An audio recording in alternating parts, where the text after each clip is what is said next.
Ubusobanuro bw'izina Chérie. Chérie ni izina ry'igifaransa ariko kandi rinakoreshwa no mu bantu bakoresha icyongereza. Rino zina ni izina rikunze guhabwa abana b'abakobwa, rikaba risobanuye inshuti yanjye cyangwa se ukunzwe. Imwe mu mico n'imigirire ikunze kuranga umuntu witwa Chérie. Chérie ni umuntu ukunze kuba afite umutima ukeye kandi ukunda kwisanzura ku bantu bose. Chérie ni umuntu uzi kwita ku bantu kandi akamenya no guha agaciro umuntu uwo ari we wese. Chérie ni umuntu ukunze gutwarwa n'amarangamutima cyangwa se kugira amarangamutima menshi. Chérie ni umuntu uzi kwisobanura kandi no kwigaragaza.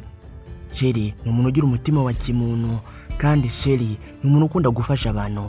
Chérie ni umwe mu bantu byoroshye cyane ko wageraho ukaba wamusaba serivisi runaka cyangwa se ukaba wamutabaza akaba yagutabara.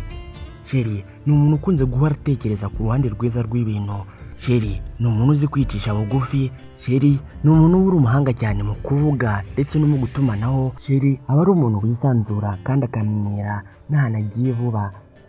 Gusa ariko Chérie ni umuntu ukorwaho cyane n'ibyiyumvo cyangwa se amagambo abwirwa n'abandi bantu ku buryo bishobora kumutesha umurongo we yari yarihaye.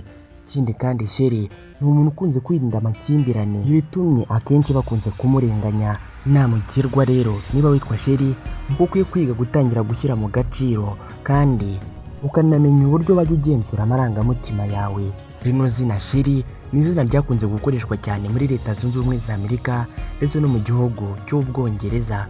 Bamwe mu bantu bazwi cyane kuri rino zina Chérie harimo Cherie Blair, yamenyekanye kubera yuko yabaye umugore wa Tony Blair yigeze gutegeka cyangwa se kuba Prime Minister w'Ubwongereza. Hari kandi Chérie Silver uzwi cyane mu kubyina hano mu Rwanda ndetse no ku isi yose muri rusange. Hari kandi Cherie Currie yamenyekanye cyane kubera kuririmba.